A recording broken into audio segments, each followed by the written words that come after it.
everybody, it's the Board Game Mechanics. I am Joel. With me, as always, is... Hey guys, what's going on? It is Jason. Very bland, very vanilla introduction there, but that's okay. You got to do those sometimes. Yep, I agree. Hey Jason, Merry Christmas. Merry Christmas in October, yep. We're doing our Christmas special because we have some cool things planned before Christmas here coming up. So Jason and I are going to be hitting the top 100. We've been teasing it for a little while. That starts next week. So because 10 weeks from now spans Christmas, we're going to do our Christmas show this week. And we figure this gives people a chance to do some shopping based on our really prime, spot-on, grade A suggestions that we're going to make here today. Yeah, I know I have some good ones. We're going to talk about the news and what we played or didn't play. More on that in a bit. And lots of just wackadoo good times, you know? So thanks for hanging out. Thanks for being a friend. And I kind of hope this show feels like you're just listening to a couple guys talk about board games. That's kind of the vibe we go for. So just enjoy this next half-hour car trip or whatever you've got going on. Oh, this is going to be a quick show if it's a half hour. And just enjoy hanging out with us. Listen to us talk about something we enjoy. Okay, so let's get started with some news. I did some Kickstarter perusing this week, and I found two games that kind of tickled my fancy a little bit, so I'm going to go ahead and talk about those. The first game is a game called Pandemain. I'm not sure how you say it, but it has a colon, and then it also has a subtitle called Traditional Farmer's Bread. And the only reason I put this on here is because it looks dry and boring as all get out, and I love it, and I think I kind of want to back it. So from what I could read, it's a worker placement game where you're trying to bake bread for the Catholic Church, and you're trying to be the Catholic Church's favorite baker. It's kind of a weird theme, but it's kind of neat at the same time. So if you like, it looks like a dry Euro. If you like dry Euro worker placement games, maybe go check this out. It's on Kickstarter for 13 days to go, and it's $53 for a copy of the game. You're the only person whose fancy was tickled by this game, probably. Yeah, it hasn't funded. It's pretty low on the funding.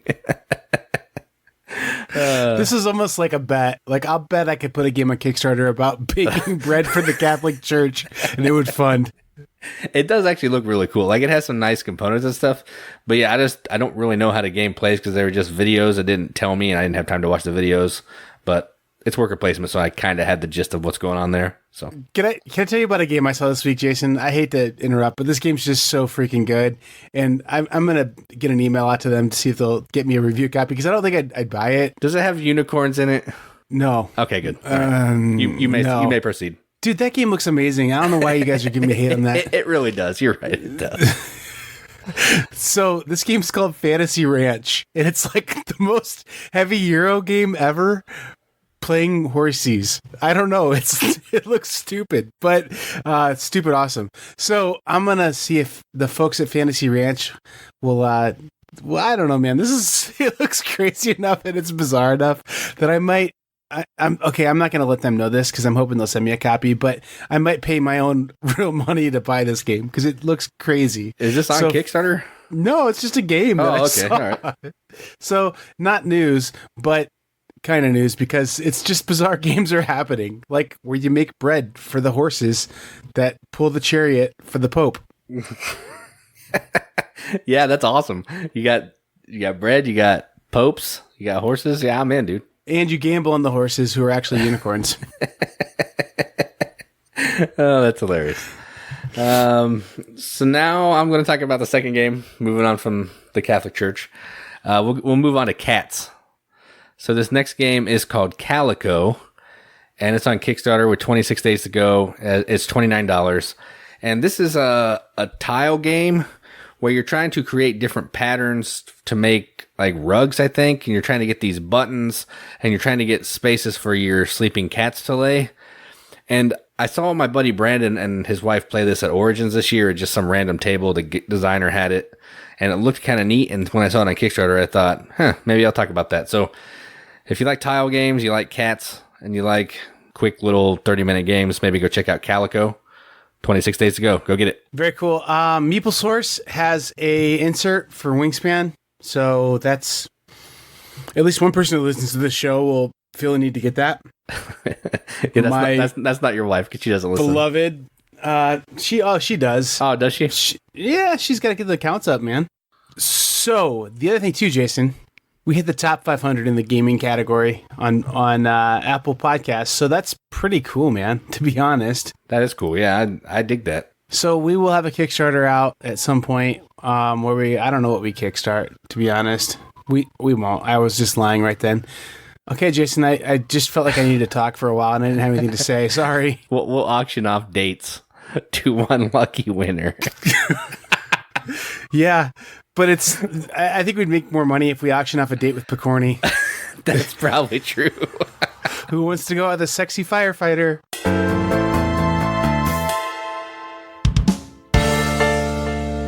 All right, so I got to play a couple games. Actually, I played about 6 or 7 games this weekend. And one was actually a party game. I know, big surprise, but I do love party games. So that game is called Just One. And I don't know if you've played this one or not, but what this game is you're flipping up a card that has 5 words on it. Someone's going to be a guesser. They're going to say a number. Everyone else is going to write down a one-word clue to describe the word that this person picked the number for. So say the word is tree. Everyone else is going to write down one word to help that person guess the word tree without writing down the same word. Because every time someone writes the same word as someone else, they cancel each other out. And the person guessing is going to have less words to try to help them discover the clue. That's the whole game. You're going to play over, I think you play 13 rounds, which it may be less if you get stuff wrong. It takes away an extra card. And you're all playing co-op and you're just trying to get the highest scores possible to go from like, you suck to you're okay to wow to awesome to perfect. So if you like party games and you want something that's actually pretty easy to teach, pretty easy to play, maybe go check out Just One. Yeah, this one, I've had a chance to play it a couple times and I haven't, but I've only heard good things about it from people who have played it. And you hate party games. For you to be willing to talk about it in anything other than a completely negative way means that it must be pretty good. Yeah, I actually did really enjoy it. I had a great time playing it. That's awesome. I might have to check this one out. It just looks so similar to so many other games like it, but it seems like it's better. It seems like it does what it does better. So something I may have to be checking out for sure. All right, Jason. I played a game. It was a bargain bin game from Origins a couple years ago. So this is one that I'm not sure if it's around or if it's $1 or what it is, but it's called Tin Goose and it's from Rio Grande Games. And it's an auctioning game where you're basically developing airlines in the 1930s. Pretty cool game because it has this auction mechanism where you only get one bid. So if you're putting something up for auction, you have to put up a bid that you think is a price you'd want to pay, but no one's going to bid higher than it because it only goes around one time and then you're done. And like, so if you put a thing out for $25, you say, I'm bidding $25 on this. Then if it's you and, me and, person X or whatever playing, then you have an opportunity, Jason, to say, I'll do 30. And now all of a sudden I know I've lost. Like I can't bid 35. Like I can only get one bid on this thing. So it's kind of an interesting combination of like putting up things that you kind of hope other people will buy at prices you think they'll buy. Try and get them to spend their, capital, and trying to put things up at a price that you want to buy it for and you think you will get it, but you're not overpaying for. So a really interesting auction game. Pretty cool, really, to be honest. So, Tin Goose, not bad. And this game got me thinking about Rio Grande Games. What was the last game Rio Grande put out that you were like, oh man, that game looks amazing? Like, I can't think of anything they've put out in 2019 that I'm just like blown away by or anything. I can't actually name anything, probably. Yeah, I have no idea. The last game I have from them is Santa's Workshop, and I don't think that's from this year. Yeah, that's wild, man. So, I mean, they were the hot company for a while with Dominion and all those things, and I don't know what happened there. So I don't know. I think maybe just things slowed down or other people started doing what they do, but this one's from Rio Grande and they're a good company, really, to be honest. So I'm just kind of curious what's going on with them. Yeah, I mean, I enjoy a lot of their games that I've played. I think they're all good games. I think part of it is they still make games like it's 1990, the way they look, and that's only going to fly for so long. Yeah, I mean, I kind of have I got some new shelves, and I'm kind of grouping things up by publisher, and that's what made me think about them a little bit. Actually, I played 2 games from them in the last week, so maybe I will talk about another game. But, I mean, I've got them all grouped together, and I'm like, those are really good games that I really liked in their day, and just, they're all 5 to 10 years old, so just pretty wild to see them kind of change. Yeah, I agree. That's crazy. Oh, I know. Concordia Venus. There you go. That's the house that Concordia is keeping alive, kind of. Yeah. Well, it's because like that's a PD game, right? And I mean, like they imported it. Correct. So I think they're importers, is what they are. But I mean, yeah, it's pretty wild. I think that there's so many companies that have distribution deals with other companies now. It's not a novelty to get a European game here anymore. All right. So the next game I'm going to talk about is from the company Kids Table Board Games, I think, KTBG, and it's by Josh Capel, and I'm pretty sure he does the art as well. And it's called Wreck Raiders. This is a family plus game, maybe, but it's a worker placement game, kind of a area majority game, where you're sending your divers out to these 4 different locations on this map, this underwater map, and you're trying to collect different colors of artifacts to form different types of sets on your player board. So you may go down and get a purple artifact. You can use it in one of 2 ways. You can flip it face up to use it for the type of good that it is. Like it's going to be a different kind of gem. You're trying to either collect all 3 different kinds of gems, or you can use it face down where it's just purple, and you're trying to create these different collections that you're going to put in like an exhibition to score a pile of points. You're going to do this until one person has 4 completed exhibitions, and whoever does that is going to trigger the end of the game, and everybody else gets 1 more turn. Along with all of that, you're also trying to build these aquariums, which are basically just another way to get points. And you're trying to get a base of an aquarium, a middle of an aquarium, and you're going to get a top of an aquarium that's going to give you points based on what type of middle and bottom you have. So it's a really fun game. It's kind of point salad-y.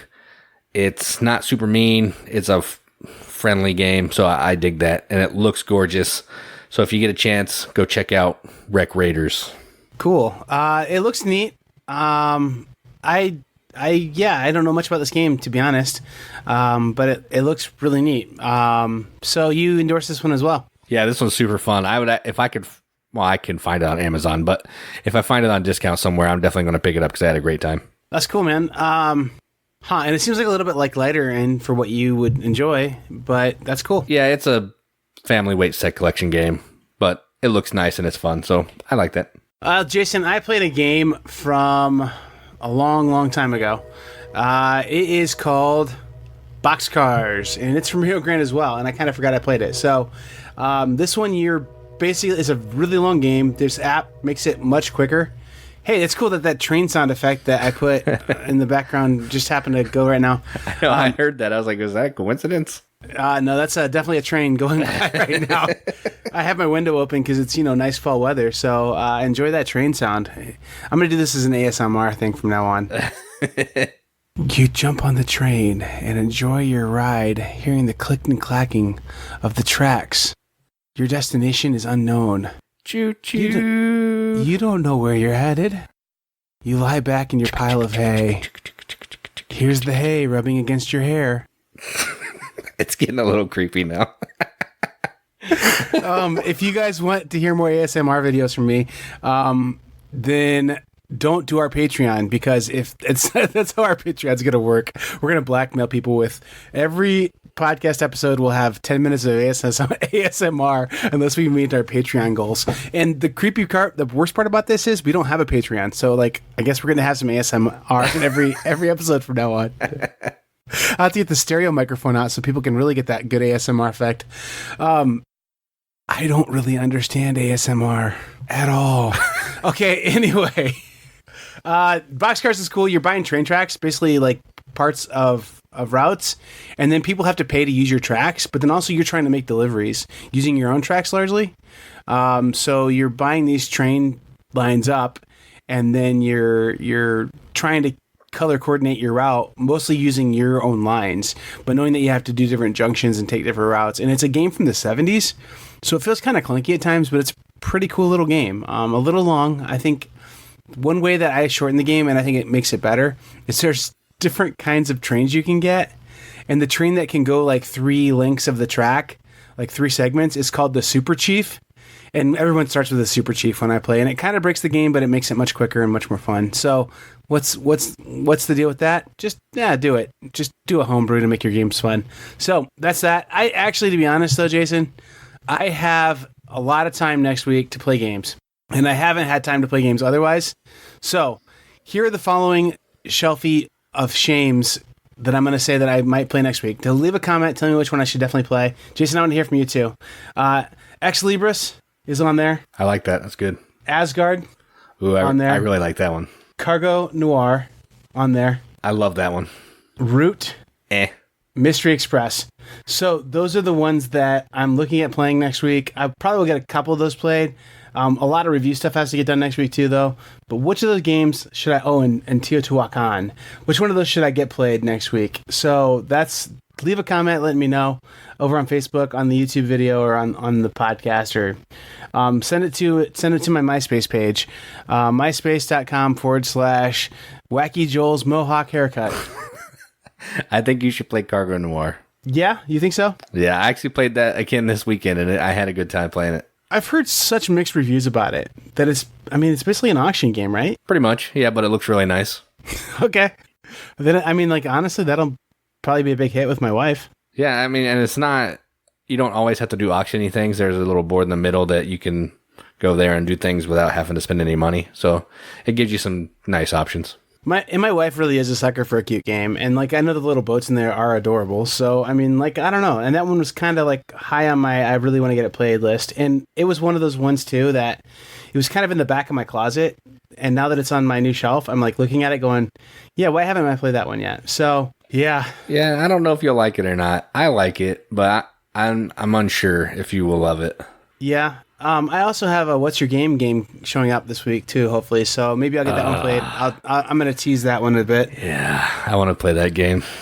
All right. Well, anyway, that was my little bonus bit there. I was hoping to have a short episode tonight, but that's not happening. So anyway, just because this good podcast boy is very, very tired with real life stuff, but I don't know. This is kind of creating energy for me, making me feel happy. So let's keep going.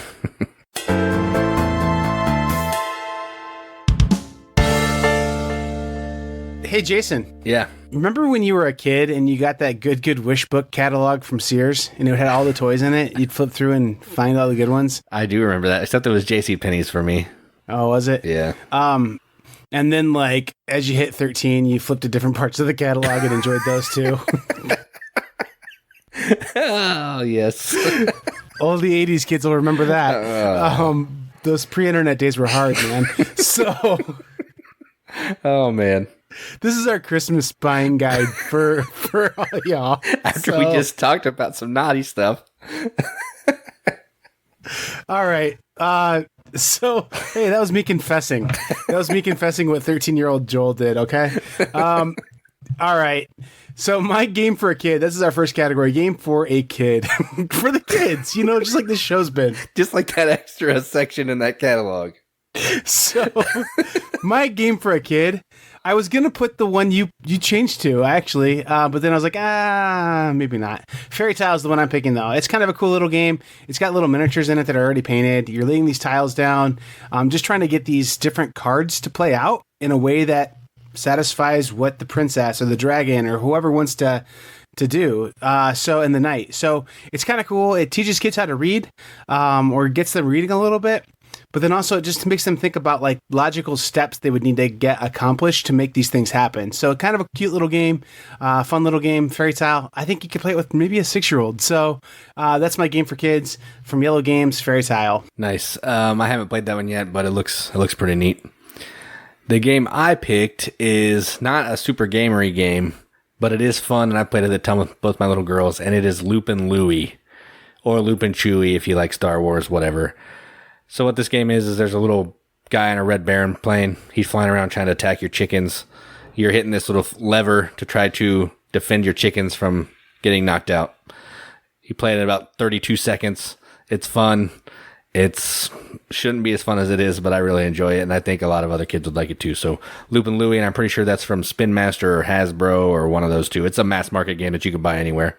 So go check that out. The new edition that you can afford is Spin Master, and it was actually super cheap on Target.com for a long time. So that's where I got it. A good value buy too. This one's awesome. This game is really fun. It's on my shelf. Like, I don't even have any shame about this one, because it's super quick to set up, super fun to play, and this game makes people yell "Oh no!" more than any other game I know, really because does. You get so competitive playing it. It's really fun, and I'm guessing your little one could play this one no problem. So she's beaten me a couple times. Yeah, just a fun little game for sure. Well, so Loopin' Louie and Fairy Tale, our game for a kid. Jason, let's move into something a little heavier here. All right, a game for a gamer. Oh yeah. So this is one that I picked, like a good middleweight game. There's a couple games that I like better than the one that I put on here that have come out this year. But if I had to pick just a good square, this game's rock solid, and it's something that people who play games are going to enjoy with broad appeal, I'm picking Black Angel. That's my pick. I know maybe people would say, well, just get Twa with the ladies expansion. And I think that probably is as good, or maybe even better. I'll even concede that. But Black Angel is really good as well. So Black Angel, you're playing as the artificial intelligence that runs this spaceship that's delivering DNA through space to a mystery planet. But your AI is trying to upgrade itself, and it's sentient, and it keeps getting better and better. And you're doing little worker placement trades with these other little alien colonies that are out in space, and a lot of really cool little things in there. But it's dice basically, almost drafting. You have your own dice that you can use as workers, but then people can draft them as well. And so they have to just pay you a point, like a victory point. So, Black Angel. Yeah, I haven't played that one yet. I have played Twa, so I've heard it's similar, so I kind of understand how this game works a little bit. But I would say this is a very good pick, and I would like to play this. I'd like this to be given to me as a game for a gamer on Christmas. So, yeah, I like it. There you go. It's space, though, Jason. That's true, but it's basically a dice drafting game. It really is. All right, so mine is probably the best game that I've played in 2019 that hasn't even come out yet, and it is called Trismegistus: The Ultimate Formula. And this is not a midweight game. This is a pretty heavy, beefy game. So I went to the heavy side of the spectrum for mine. And I've talked about this one before. You're trying to transmute these goods to fulfill these experiments, and you're doing that through some cool dice drafting mechanisms. It's from the same guy who does Newton, Zolkin, and I believe Council of Four, maybe. So the Italian design collective that I dig a lot. So Trismegistus, The Ultimate Formula, is my pick for a game for a gamer category. Man, I watched your review of this, and it looks like it's simple. You're just trying to transmute materials to do set collection kind of, but there's so many complicated little not complicated, but just intense decisions you have to make about, okay, am I going to turn my copper into tin, or I don't know. I haven't played, obviously, but it's just a really interesting looking game for sure. Oh yeah, it's by far the best game that I've played of 2019, and I think other gamers would dig it for sure. Cool. Stocking stuffer, Jason. This is my hipster pick for sure. Tussie Mussie by Elizabeth Hargrave, maker of Wingspan. This is her new little kind of like a I split you decide kind of thing with flowers and little powers on the flowers. But the unique little twist on this one is you have one card kind of face down, one face up, and they have to decide what's going to happen there. So it's kind of a unique little take on that. Kind of a cool little game, but it's super cute. It has really great little art. It's a tiny game. And it comes in this little vinyl wallet that reminds me of little business card holders from the 80s that my dad, the realtor, used to carry around in his pocket. So it comes in this little tiny vinyl wallet, and you could throw it in your purse or bag or whatever, or a stocking, and it would go anywhere. So my stocking stuffer pick is Tussie Mussie, the sophomore release from Elizabeth Hargrave. Did you get this already? Yep. Yeah, I saw. I didn't realize this was from Button Shy. Yeah, which is because they do all those little games, and I just thought it was an independent thing, so that's kind of neat. Yeah, it just comes in this ugly little wallet that looks like it's from a trade show. Yeah, but it's a cute game inside that wallet. So nice, good pick. Yeah. All right, so my stocking stuffer is, you may have to have a bigger stocking, but you can still get it in there, I think. And that is Bohnanza by Uwe Rosenberg. And this is a game all about collecting sets of beans, different types of beans, planting them in a field, trying to harvest them after you have a certain amount to get a certain amount of money. And you're going to do that over 3 rounds, and whoever has the most money is the winner. It's all cards. It's easy to play. It has a little bit of everybody always playing because there's like an auction and some trading. So even when it's not your turn, you're still in it. And I think it goes over well with everybody that I've ever played it with. So that's my stocking stuffer pick, Bohnanza. Oh, that's a pretty cool pick there, Jason. Make sure it's a fireproof stocking because that nasty smoke bean will catch your stocking on fire. That's true. He's a nasty boy. He is. Games for lovers. Game to give your significant other. My pick on this one is the romantic game Ticket to Ride Nordic Countries. Actually, this one's a really good pick because it's like snowy and Christmas looking, and it's really, really cute that way. But this is the Ticket to Ride game that's made for 2 or 3 players. And so the map's a little tighter on it. It's got a couple interesting things on it, too. It's basically Ticket to Ride Europe, but then there's a couple of things that are kind of interesting. There's one route that's really long, and it's worth a ton of points. So that's kind of an interesting way to score points in this game. And then there's just, it's a really neat map, how it's just balanced out for lower player counts, and I really enjoy it. Also, my wife is from Svenska. I think that means Sweden. In Swedish.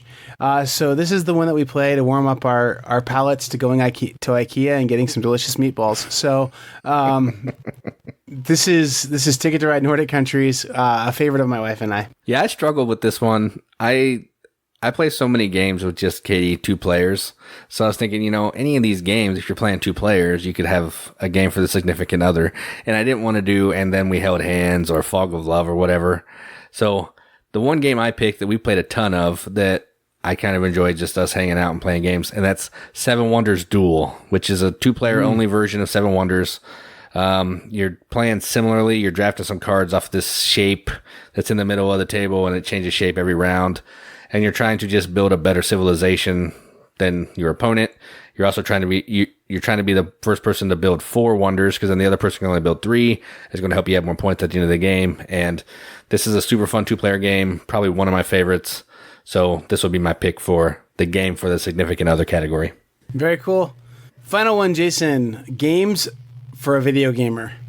And I picked Boss Monster Rise of the Minibosses because this one's got that pixely art in it. It kind of is like a side-scrolling video game a little bit. Kind of a fun little game. And then the Rise of the Minibosses adds a little touch of complexity, adds to that base boss monster kind of game. This is the newest one of their standalone games they have.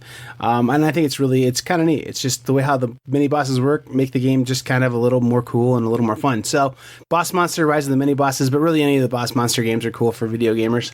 Yeah, I played this a long time ago, but I can't really remember. But yeah, I think this would definitely be, if nothing else, it would have a good nostalgia factor where like, oh yeah, I remember playing Mario on Nintendo and this game's awesome. So yeah, that kind of cool factor. It's like $10. So I mean, like, most video gamers are ungrateful anyway, so like they won't waste your money. I'm projecting the video gamers in my life are that way. So there probably are good video gamers out there, but I'm going to be a pretentious board gamer and say they're ungrateful. So it's a good cheap game. Yeah, that's cool. I struggle with this because I haven't played a lot of the games that are based on video games, and I don't play a lot of video games, so I don't really know. But my pick is I don't think it's just 2-player, but it's a card drafting fighting game, and it's called Carthage. So I picked this for people that like Mortal Kombat, Street Fighter, that type of thing. So in this, you're doing a little bit of deck building, and you're using those cards through the deck building to move these little dudes on a map around to try to knock out your opponent. Whoever can knock out your opponent first is the winner. So I think this might give that video gamer that likes those fighting games a little bit of that feeling, but also give them a little bit of the board game feeling with the deck building and minis, dudes on a map. So my pick for this is Carthage. See, I sort of had a hard time with only picking one game on this one. And so it's just how we're opposites. So you can take those reviews down that say you think Jason and Joel are the same person, except for one's a voice changer and makes the voice high and squeaky. That's mine. I have a high voice like a flute. See, I could have picked some other ones, but I haven't played them. So Yeah. that's where I was struggling. Is I had like 8 I could have picked, but I haven't played it, so I don't know if they're good or not. Super Dungeon Explorer, Custom Heroes, Pixel Oh Lincoln. yeah, I have played both of those. Yeah. I'm just thinking there's a few more I would put on there too. Yeah, Millennium Blades maybe even. Sentinels of the Multiverse. Yeah, there's just a lot of kind of cool, like, I don't know, whatever. But yeah, I stick with mine, Bus Monster. So cool. Well, hey, guess what? Next week it starts, you guys. So I'm also kind of hoping we might be able to introduce a new segment where we have, I don't know, maybe a new little segment might be happening next week. So stay tuned. I think you guys will enjoy what's coming up here. We do that top 100 thing that we do once before, but every year of the show. So Yeah. it's pretty fun though. We'll talk about 20 games. I mean, we're gonna hit right into it. So I'm not sure. I don't remember what we did. I think we don't skip news, but we might skip what we played a little bit. Maybe bring it down to one game even. So, but we get right into it, man. So if you like hearing us just talk about games we like, that's what we do for the next 10 weeks. So maybe plan a nice little road trip and enjoy the smooth ASMR sounds of Jason and the voice changer. So anyway. Oh man. Yeah. All right. Well, I don't have anything else to say, and I probably should have stopped talking quite a while ago. Yeah, I'm good. Let's just wrap this up. I've been Joel. And I'm Jason. Believe it or not. and keep gaming. Keep gaming.